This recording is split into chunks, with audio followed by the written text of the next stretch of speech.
네, 오늘은요 시편 83편 말씀을 함께 나누겠습니다. 시편 83편이고요. 말씀 제목은 우겨쌈을 당하여도 쌓이지 아니하며입니다. 우겨쌈을 당하여도 쌓이지 아니하며. 잘 아시는 것처럼 고린도후서 4장 8절에 있는 말씀에서 제목을 가져왔습니다.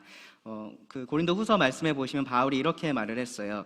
우리가 사방으로 우겨쌈을 당하여도 쌓이지 아니하며 답답한 일을 당하여도 낙심하지 아니하며.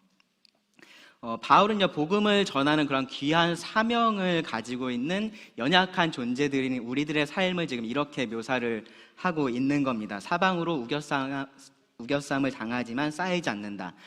답답한 일을 당하지만 낙심하지 않는다. 이제 그렇게 표현을 하는 겁니다.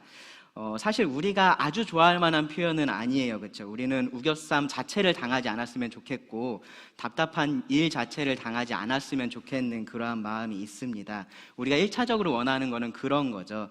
그런데 우리가 지난 에베소서 말씀 기억해 보시면은 기억이 나시겠지만 우리가 신분에 합당한 삶을 살고 또 그 사명을 따르는 삶을 산다면은 우리 삶에 있어서의 이러한 전쟁은 피하고 말고의 문제가 아니다라는 것을 우리가 알 수 있습니다. 전쟁이라는 것은 있을 수밖에 없는 거고요. 우리가 그 전쟁을 어떻게 싸우느냐, 어떻게 치르느냐의 문제입니다. 모든 전쟁이 그렇듯이요. 이 전쟁의 목적도 무엇일까요? 이기는 거죠, 그렇죠? 승리하는 것이 이 전쟁의 목적입니다. 승리를 하려면 이제 여러 가지 요인이 이제 거기에 작용을 하게 되는데, 먼저 개인의 능력이 중요하겠죠, 그렇죠? 얼마나 튼튼한지가 중요할 겁니다. 얼마나 강한지 힘이 있는지가 중요합니다. 그리고 전술이라는 것도 중요해요, 그렇죠? 이게 혼자 싸우는 것이 아니기 때문에 어떻게 여러 사람이 함께 싸우는지가 중요합니다. 또 어떤 무기를 가지고 있느냐도 빼놓을 수 없는 그런 요인입니다. 그리고 이제 중요한 것 중에 하나가 뭐냐면요, 바로 숫자예요. 숫자, 머릿수라고 하죠. 숫자가 중요합니다. 그러니까 개개인의 전력이 비슷하고 가지고 있는 무기의 수준이 비슷하다면은 이 숫자가 승패를 가르는 데 있어서 결정적인 요인이 될 때가 많이 있습니다.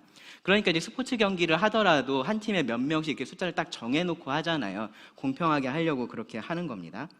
우리 편의 숫자가 많으면요, 어떻게 싸우는 게 유리하냐면은 좁은 데서 정면으로 싸울 이유가 없어요. 그렇죠? 좁은 데서 정면으로 싸우는 것은 이제 숫자가 작을 때 얘기고, 우리 편이 숫자가 많다면은 넓은 곳에서 싸우는 것이 낫고요. 어떻게 싸우는 게 좋으냐면 넓은 곳에서 그냥 이렇게 부딪히는 게 아니라 우리가 숫자가 많으니까 이렇게 둘러싸는 것이 훨씬 더 유리한 진영입니다. 적을 우겨 싸야 되는 겁니다. 우겨 싼다라는 말 혹시 일상생활에서 쓰시는 분 계신지 모르겠는데 제가 사전을 찾아봤거든요. 이렇게 한가운데를 놓고서 이렇게 주변에서 둘러싸는 형태를 우겨싼다라고 그렇게 표현을 하더라고요.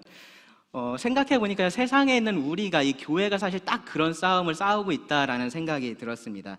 우리 편이 많은 게 아니라 우리 편이 훨씬 더 적습니다. 예수님 뭐라고 말씀하셨냐면은 생명으로 인도하는 문은 좁고 길이 협착하여 찾는 자가 많다고요? 아니죠. 적다라고 말씀을 하셨습니다. 찾는 자가 적으니까 그 안에 있는 사람들도 적은 겁니다. 그래서요, 이 편에 서 있는 사람들은요, 당연히 우겨쌈을 당하는 거죠. 그렇죠? 우겨 싸는 것이 아니라 우겨쌈을 당할 수밖에 없는 겁니다. 그게 이상한 일이 아닌 거예요. 왜냐하면 우리의 적은 바보가 아니거든요. 당연히 우리를 우겨 싸려고 하고요, 우리를 고립시키려고 합니다. 숫자의 유리함을 최대한 이용하려고 합니다. 그래서 이 세상 속에 우리가 있다 보면 혼자 된 느낌을 받을 수밖에 없고 외로울 수밖에 없고 답답할 수밖에 없는 겁니다. 그것이 우리들의 친구처럼 아주 가까이에 있습니다. 전쟁이라면 그런 상황을 우리가 뭐라 그러죠? 네 글자로 진퇴양난, 또 사면초가라고 합니다. 그런 상황에 우리가 혼자 덩그러니 놓여 있을 때가 있는 겁니다. 개인으로서 그럴 때도 있고요, 교회로서 그럴 때도 있습니다. 그런 상황에서 이 적들이 바라고 있는 것은 뭐냐 하면요, 항복이에요. 항복. 그것을 유일한 해결책으로 제시를 하는 겁니다.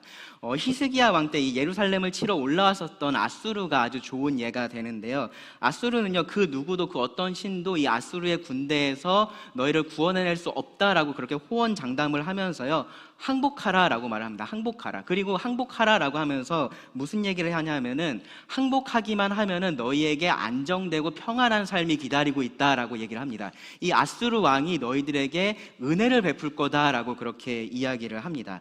그러니까 이 유다를 완전히 멸망시키는 가장 좋은 방법은 뭐 성벽을 무너뜨리고 집을 파괴하고 그들의 삶의 터전을 무너뜨리는 것도 중요하겠지만, 궁극적으로 가장 중요한 것을 뭐라고 생각을 했었던 거냐면은 그들의 정신을 무너뜨리는 것, 그들의 믿음을 무너뜨리는 것이라고 생각을 했었던 겁니다.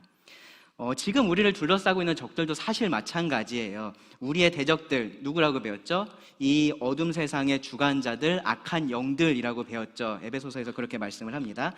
우리를 둘러싸고요, 우리에게 뭐를 말하고 있냐면은 평안과 행복을 말을 하고 있습니다. 항복하기만 하면은 평안한 삶을 살 수 있을 거고, 너희가 정말로 더 행복한 삶, 더 나은 삶을 살 수 있을 거다라고 이야기를 하고 있습니다.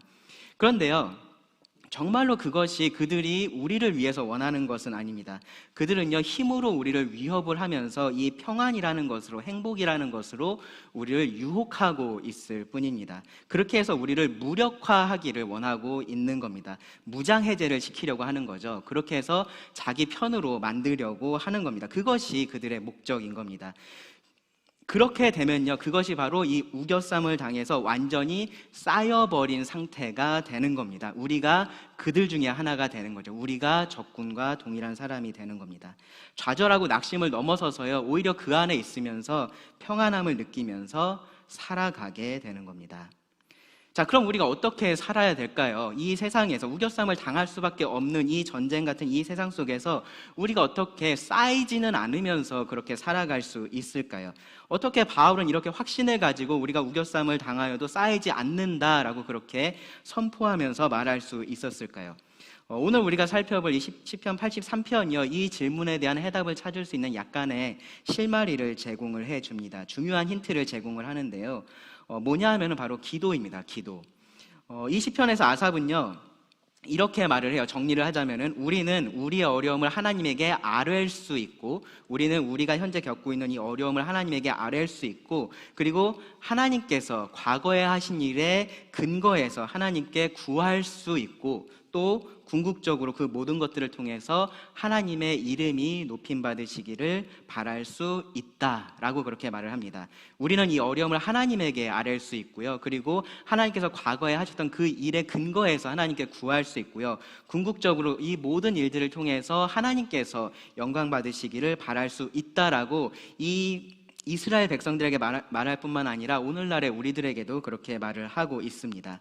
그래서 기도로 낙심한 마음을 위로받고요, 그리고 기도로 이 낙심한 상황에서 소망을 가지고요, 또 기도로 하나님께서 높임 받으시기를 구하는 것이 이 적들에게 둘러싸여 있는 이러한 상황 속에서 우리가 할 수 있는 일이다라고 그렇게 힌트를 주고 있습니다.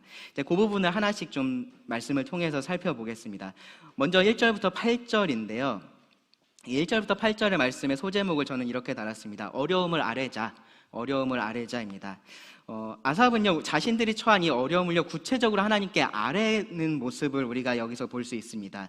이렇게 기도가 시작이 돼요. 1절 보시면, 하나님이여 침묵하지 마소서, 하나님이여 잠잠하지 마시고 조용하지 마소서. 똑같은 말을 3번이나 반복을 하죠. 그렇죠? 침묵하는 거, 잠잠한 거, 조용한 거 다 같은 의미입니다. 여기서 지금 구하고 있는 것은 뭐냐면요, 하나님 말씀하셔서 저에게 어떤 계시를 주십시오, 지금 그것을 구하고 있는 것이 아니에요.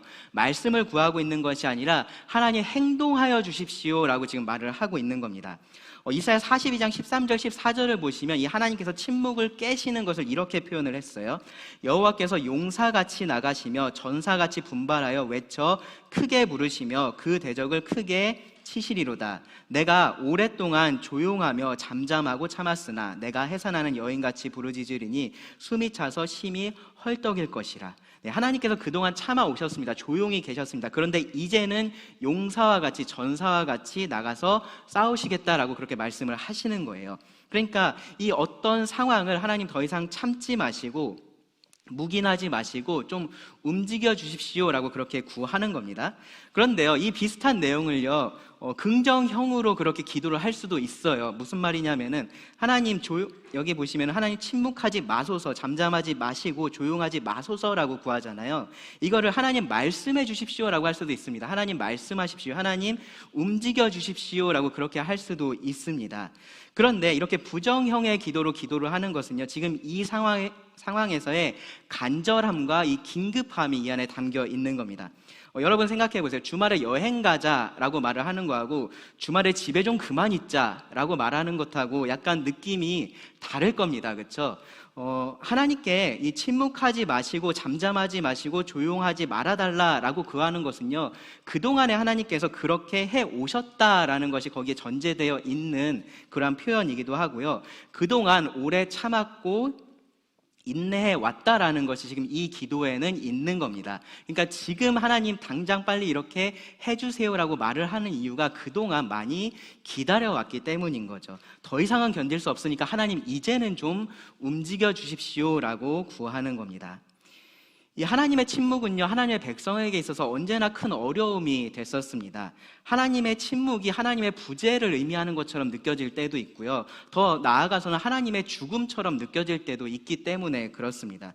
살아계시는 하나님이 분명히 살아계시다는 걸 아는데 그 살아계심을 나타내지 않으시니까 그 하나님을 믿는 자들은 절망을 하게 되었던 겁니다.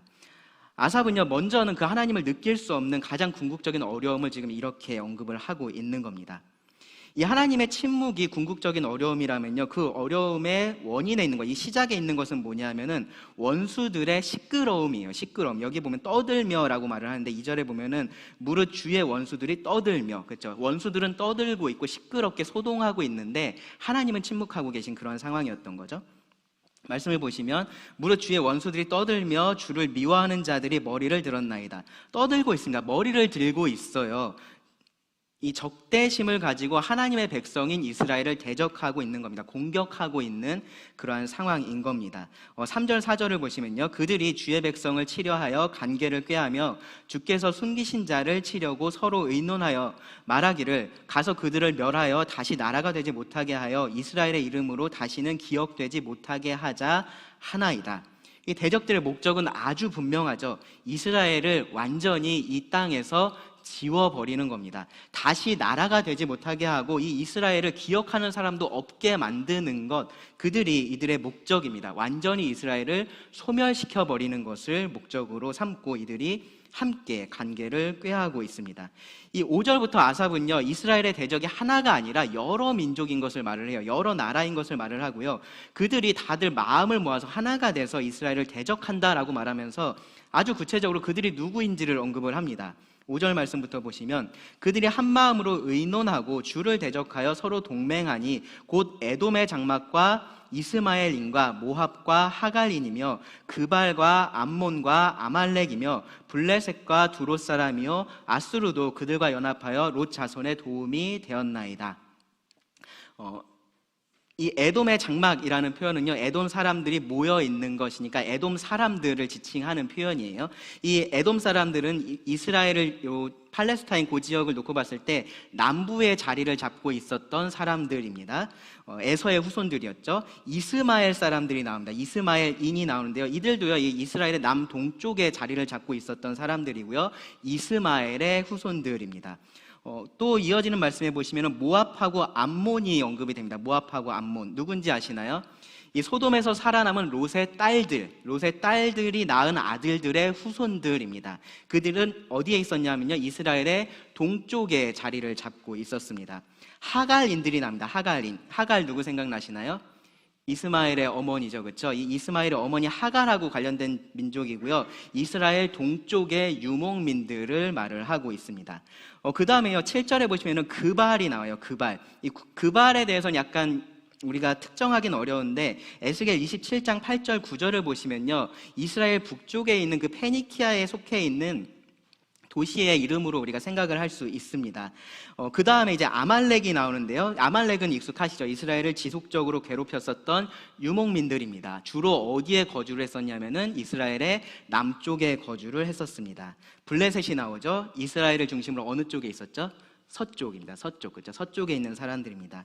두로는요, 북쪽에 위치해 있는 도시입니다.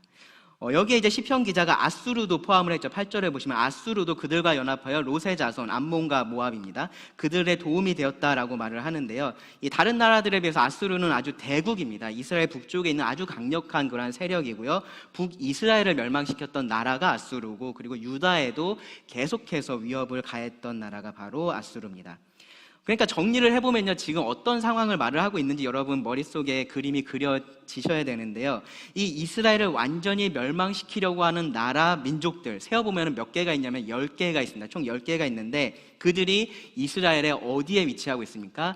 동서남북 사방에 위치를 하고 있습니다. 그들이 역사를 통해서 계속해서 이스라엘을 공격해 왔었습니다. 여기 언급된 이 모든 나라들, 이 10개의 나라들이 다 같이 힘을 합쳐서 이스라엘을 공격했었던 적은 우리가 알고 있는 역사 속에는 없어요. 가장 가능성 있는 사건이 뭐냐면은 모압과 암몬 자손들이 힘을 합쳐서 여호사밧을 치려고 했었던 그 사건이 아마 가장 가까울 텐데요. 그때도 여기 언급된 모든 나라들이 나오지는 않습니다. 그렇기 때문에 지금 이 상황은요, 뭐냐면은 아삽이 이스라엘의 대적들이 그들을 이렇게 애워싸고 있는 상황을 일반화해서 이야기를 하고 있다라고 그렇게 볼 수 있습니다. 이스라엘이 계속해서 그렇게 주변에 있는 나라들에게 공격을 당해왔다라는 얘기예요. 그들에게 애워싸움을 당한 상태였다라는 겁니다. 성경에서 우리는요, 이런 역사를 볼 수 있습니다. 애굽의 바로는요, 이스라엘 백성들이 번성하는 것을 보면서 어떻게 했습니까? 남자아이들을 다 죽이라고 그렇게 명령을 했었습니다. 그들을 노예로 만들어서 그들 중에 하나로 만들려고 노력을 했었습니다. 가나안 땅에 있을 때는 어땠습니까? 여러 족속들이 계속해서 이스라엘을 침범해 들어왔고요, 그들을 멸망시키려고 했었습니다. 그 주변의 나라들도 계속해서 이스라엘을 침범해 왔었습니다. 그 이후에 어떤 나라가 있었습니까? 아수르가 있었고 바벨론이 있었습니다. 그들은 실제로 이스라엘을 무너뜨리기도 했었죠. 에스더에 나오는 하만의 이야기 여러분 기억하실 겁니다. 이 유대인들을 말살시키려고 했었던 그런 사건들도 있었습니다. 로마나 그 이후의 역사들을 봐도 그렇고요, 이스라엘은요, 계속해서 다른 나라들의 공격을 받았습니다. 최근에는 누가 있었나요? 히틀러가 있었죠. 히틀러. 그 히틀러의 지도 아래서 이 나치가 유대인들을 600만 명을 죽이기도 했습니다.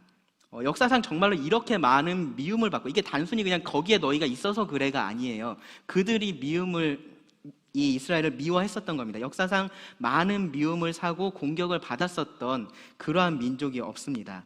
이 하나님의 선택받은 민족인 이스라엘은요, 항상 더 강한 적들에게 그렇게 공격을 받고 있었고요, 그렇기 때문에 하나님의 도우심이 그렇게 필요했었습니다.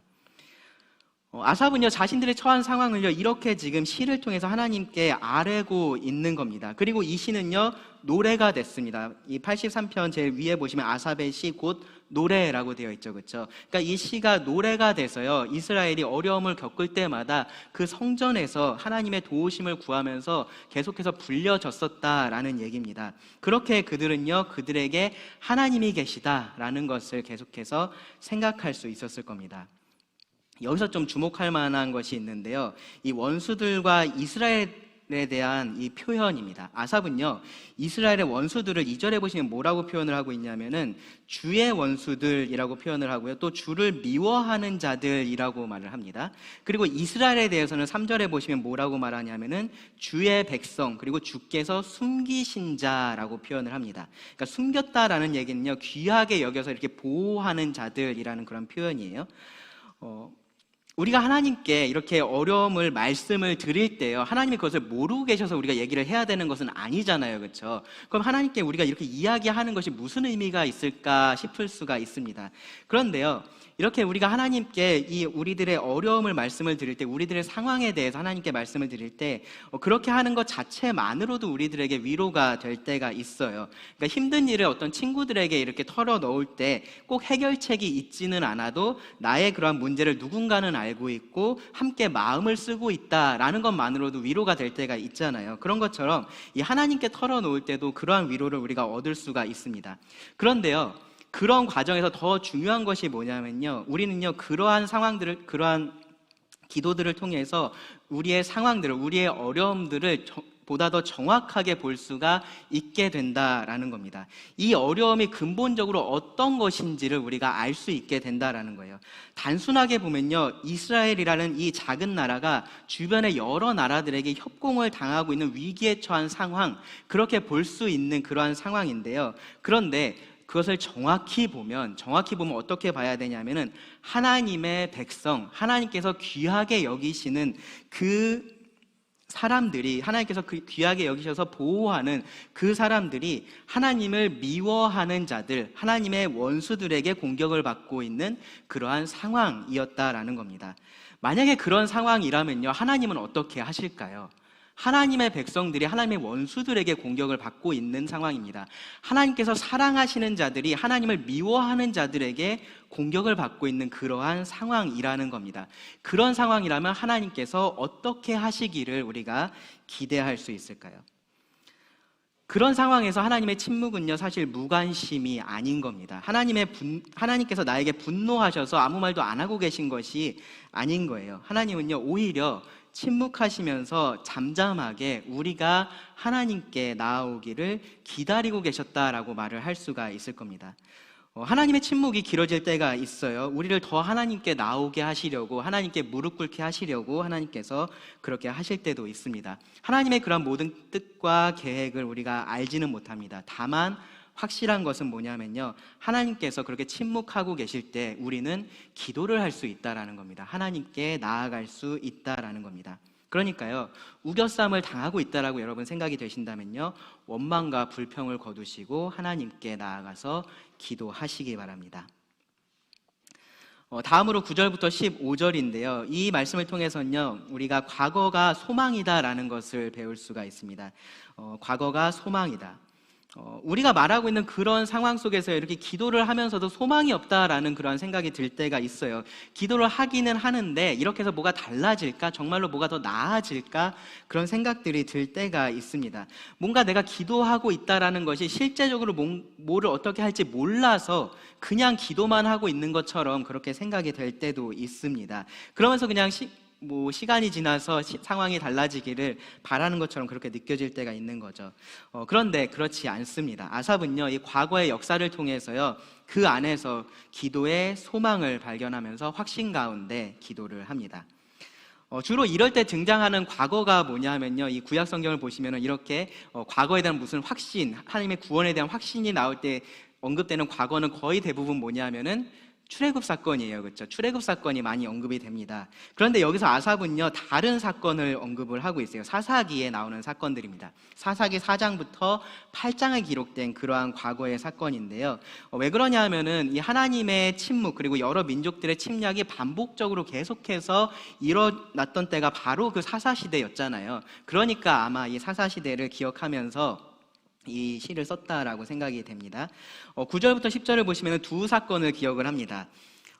주는 미디안인에게 행하신 것 같이 기손 시내에서 시스라와 야빈에게 행하신 것 같이 그들에게도 행하소서. 그들은 엔돌에서 패망하여 땅에 거름이 되었나이다. 미디안인에게 행하신 것, 이것은요, 사사기 6장부터 8장에 기록되어 있는 기드온의 승리를 말을 합니다.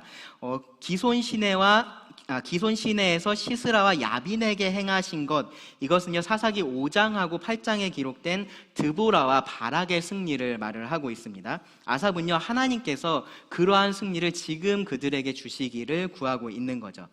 먼저 이 두 번째 언급된 이 시스라와 야빈에 대한 이야기를 그 말씀을 보면요, 야빈은 가나안의 왕이었고요, 시스라가 그의 군대 장관이었습니다. 당시 야빈은요, 철병거 900대를 보유한 그런 군대를 가지고 있었어요. 그 당시에 철병거면 뭐 오늘날로 따지면은 탱크가 되겠죠. 이제 그렇게 강력한 무기를 가지고 있는 군대를 그가 소유하고 있었고요, 이스라엘을 20년 동안 학대를 하고 있었다라고 말을 합니다. 그 말은요, 20년 동안 하나님께서 뭐 하고 계셨던 거예요? 침묵하고 계셨던 겁니다. 그렇죠? 20년을 하나님께서 침묵하고 계셨던 겁니다. 그러다가 마침내 이스라엘 자손이 하나님에게 부르짖었을 때 하나님은요, 드보라하고 바락을 세우셔서요, 그들에게 승리를 주셨던 사건이 바로 여기서 말하고 있는 사건입니다. 기손 시내는요, 시스라의 군대가 진을 쳤던 그러한 장소고요, 이 10절에 나오는 엔돌은요, 이스라엘이 진을 쳤었던 다볼산하고 방금 말했던 그 기손 시내 중간에 위치한 그러한 지점입니다. 이 전쟁에서 시스라의 군대는 전멸을 했고요, 그리고 야엘의 장막으로 이 시스라가 도망을 하게 되는데 거기서 여러분 아시는 것처럼 아주 비참한 죽음을 시스라가 맞이하게 됩니다. 그리고 그 사건의 마지막이 이렇게 기록되어 있어요. 사사기 4장 24절에 보시면 이스라엘 자손의 손이 가나안 왕 야빈을 점점 더 눌러서 마침내 가나안 왕 야빈을 진멸하였더라.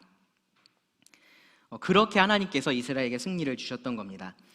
기드온 당시에는요, 미디안이 이스라엘을 학대를 하고 있었습니다. 그래서 여기 9절 시작에서 이제 미디안을 언급을 하고 있는 건데요. 미디안은요, 특별히 이스라엘에 먹을 것을 계속해서 약탈을 해 갔었습니다. 그렇기 때문에 이스라엘 사람들이 이제 그들을 피해서 굴에서 다들 살고 있었어요. 그렇게 하나님께서 7년을 7년을 침묵을 하셨습니다. 사람들이 하나님께 그 7년 후에 부르짖었을 때 하나님은 기드온을 세우셔서 그들에게 승리를 주셨던 사건이 지금 여기서 말하고 있는 사건입니다. 11절은요, 그 기드온이 죽였던 그 미디안의 방백들 그리고 왕들의 이름이 언급이 되어 있습니다. 11절 보시면 그들의 귀인들이 오렙과 스앱 같게 하시며 그들의 모든 고관들은 세바와 살문나와 같게 하소서. 이 사람들의 이름이요 사사기에 정확하게 기록이 되어 있습니다. 사사기 7장 25절에 보시면 또 미디안의 두 방백 오렙과 스앱을 사로잡아 오렙은 오렙 바위에서 죽이고 스앱은 스앱 포도주 틀에서 죽이고 미디안을 추격하였고 오렙과 스앱의 머리를 요단강 건너편에서 기드온에게 가져왔더라. 사사기 8장 21절에 보시면요, 세바와 살문나가 이르되 네가 일어나 우리를 치라. 사람이 어떠하면 그의 힘도 그러하니라 하니 기드온이 일어나 세바와 살문나를 죽이고 그들의 낙타목에 있던 초승달 장식들을 떼어서 가지니라. 하나님께서 이들이 구했을 때, 기드온 시대에 미디안에게 고통받던 이스라엘이 구했을 때 그들에게 이러한 승리를 주셨고요, 이 승리를 아삽이 기억을 하고 있었던 겁니다. 당시에 이스라엘을 공격하고 차지하려고 했었던 그 사람들처럼 이 아삽 시대의 대적들도 똑같이 그런 생각을 가지고 있고 그렇게 말을 하고 있었습니다. 12절 보시면요, 시편 83편 12절 보시면 그들이 말하기를 우리가 하나님의 목장을 우리의 소유로 취하자 하였나이다. 이 지금의 상황이 이 기드온의 때와 같았었던 거고요, 그리고 드보라 바락의 때와 똑같았었던 겁니다. 하나님의 원수들이 이 하나님의 목장을 자신들의 소유로 차지하려고 하는 그러한 상황 속에 있었습니다. 그런 상황 속에서 과거예요. 그런 상황 속에 있었을 때 하나님께 하나님의 백성들이 부르짖었고요, 그때 하나님은 침묵을 깨시고 움직이셨습니다. 그래서요, 아합은요, 그 과거를 지금 기억을 하면서 소망을 가지고 하나님에게 담대하게 이렇게 기도를 합니다. 13절 보시면 나의 하나님이여 그들이 굴러가는 건불 같게 하시며 바람에 날리는 지푸라기 같게 하소서. 삼림을 사르는 불과 산에 붙는 불길같이 주의 광풍으로 그들을 쫓으시며 주의 폭풍으로 그들을 두렵게 하소서. 여기 보면 이제 그들이 굴러가는 건불 같게 하시며라는 표현이 나와요. 이 건불이라는 것은요, 이제 가느다란 나뭇가지나 마른 풀, 낙엽 그런 것들을 이렇게 통칭하는 표현이라고 합니다. 굴러가는이라는 표현을 사용을 하고 있으니까 이것이 의미하는 것은 이제 회전초라는 건데, 혹시 들어보셨나요? 회전초밥 아니고요, 회전초. 들어보셨나요? 못 들어보셨나요? 저도 이제 우리나라에서는 이런 것들을 못 봤었던 것 같은데요. 이렇게 그 사막 같은 데 가면요, 이렇게 마른 가지나 풀 뿌리 같은 것들이 이렇게 엉겨가지고 바람에 막 이렇게 굴러다니는 것들이 있어요. 여러분 옛날 무슨 서부 영화 같은 것들 보면은 항상 이렇게 사막에 바람이 확 불면은 뭐가 이렇게 떼글떼글 굴러가는 것들 그렇게 보셨던 경험 있으실지 모르겠는데 그것을 말을 합니다. 그런 것을 이제 회전초라고 이야기를 합니다. 그리고 여기 이어서 말하고 있는 그 이미지를 보면은 바람에 날리는 지푸라기가 나오죠. 그렇죠? 보면 비슷한 이미지라는 거 여러분들이 이해하실 수 있을 겁니다. 하나님의 원수들이 그렇게 하나님의 심판으로, 하나님의 능력으로 날아가고 흩어져 버리게 되기를 구하는 그러한 기도라고 할 수 있습니다. 그리고 14절, 15절을 보면요, 이 하나님의 더욱 그런 두려우신 능력을 아주 생생하게 묘사하고 있는 것을 볼 수 있어요. 거대한 산을 태우는 그러한 불길처럼, 그리고 광풍처럼, 폭풍처럼 하나님께서 원수들을 다 몰아내시고 그들을 두렵게 해달라라고 그렇게 기도를 합니다. 자신들의 구원을 넘어서서 이 원수들이 자신들에게 했었던 것처럼 그렇게 하나님께서 그대로 갚아주시기를 그렇게 바라는 그러한 기도입니다. 과거를 기억하고 있기 때문에 확신 가운데 하나님께서 이렇게 해주시기를 구할 수 있는 겁니다. 이 과거라는 것이요, 지금의 나하고는 상관없는 어떤 지나간 시간이 아닌 거예요. 특별히 변하지 않는 하나님을 우리가 생각해 보면 더더욱이나 그렇습니다. 기도하면서도요, 소망이 없는 것 같다라는 생각이 혹시 여러분 드신다면요, 과거에 하나님은 정말로 어떻게 하셨나를 한번 여러분 기억해 보시기 바랍니다. 하나님 과거에는 이렇게 하셨었는데 지금은 왜 이렇게 안 하세요? 라고 그렇게 따지기 위해서가 아니에요. 과거의 결과만을 기억하라라는 게 아니고요. 그 과정을 기억을 해야 된다라는 겁니다. 하나님은 침묵하실 때도 있었고요. 그 침묵을 깨실 때도 있었습니다. 앞에서 기드온의 상황, 그 경우를 말씀을 드렸었는데, 기드온도요, 과거를 기억을 하고는 있었어요. 그런데 소망을 가지고 있지는 못했었습니다. 이 여호와의 사자가 그에게 와서 큰 용사여 여호와께서 너와 함께 계시도다 라고 그렇게 말했을 때 기드온이 어떻게 반응을 했었냐 하면요, 사사기 6장 13절을 보시면 이렇게 반응을 했습니다. 기드온이 그에게 대답하되 오 나의 주여 여호와께서 우리와 함께 계시면 어찌하여 이 모든 일이 우리에게 일어났나이까? 또 우리 조상들이 일찍이 우리에게 이르기를 여호와께서 우리를 애굽에서 올라오게 하신 것이 아니냐 한 그 모든 이적이 어디 있나이까? 이제 여호와께서 우리를 버리사 미디안의 손에 우리를 넘겨주셨나이다 하니,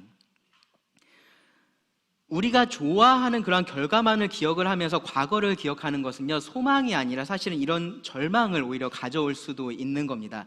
왜 지금은 그렇게 하지 않으시냐라는 그런 원망만 남을 수도 있는 겁니다. 그러니까요, 하나님께서 하신 그 모든 일들의 원인과 과정과 결과를 우리가 기억을 해봐야 되는 거예요. 그럴 때 우리는요, 우겨쌈을 당하고 있는 그러한 상황 속에서도요, 소망을 가질 수 있고요, 소망 가운데 기도할 수 있습니다. 적에게 둘러싸여 있으면요, 아무것도 보이지를 않아요. 소망이 보이지를 않습니다. 미래가 보이지를 않습니다. 내가 어떻게 해야 할지를 모릅니다. 그럴 때 무엇을 기억을 해야 되냐 하면은 바로 하나님께서 과거에 어떻게 하셨느냐입니다. 하나님께서 어떤 일을 행하셨느냐입니다. 그 과거에 우리의 소망이 있기 때문에 그렇습니다.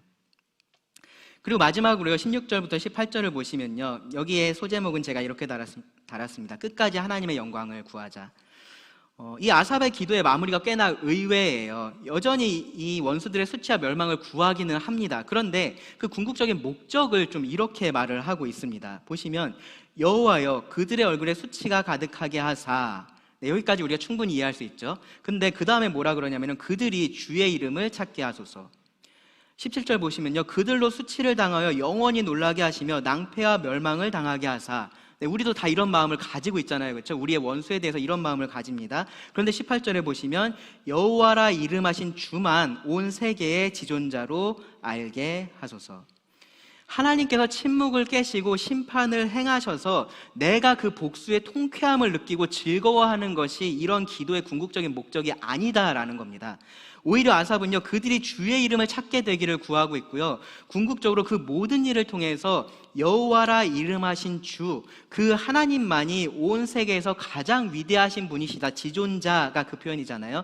가장 높고 위대하신 분이신 것을 알게 해달라라고 그렇게 기도를 합니다.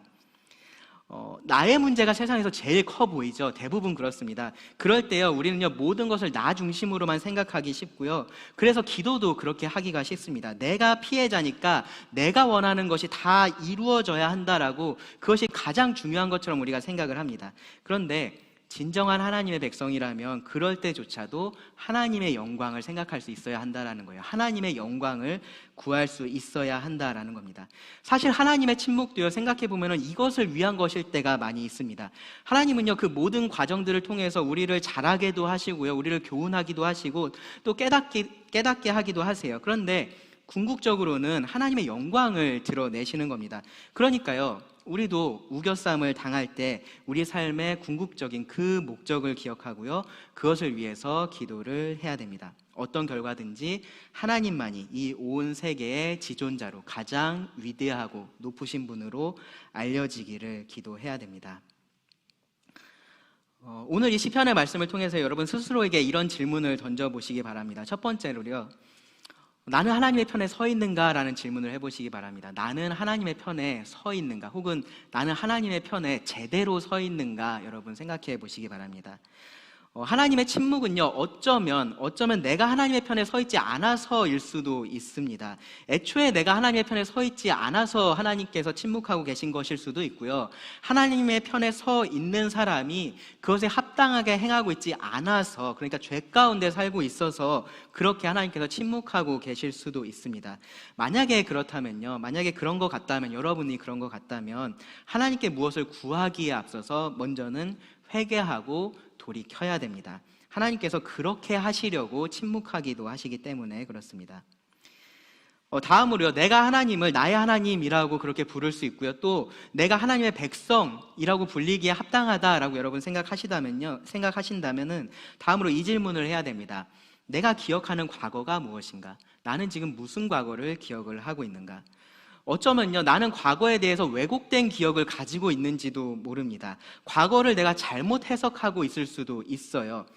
하나님은요, 한 번도 우리들에게 잘못하신 적이 없습니다. 여러분 개인에게 뿐만 아니라요, 그 어떤 사람에게도 하나님은 잘못 행하신 적이 없습니다. 하나님은 실수하신 적도 없습니다.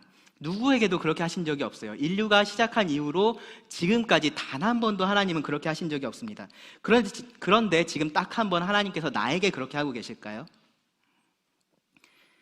그렇지 않습니다.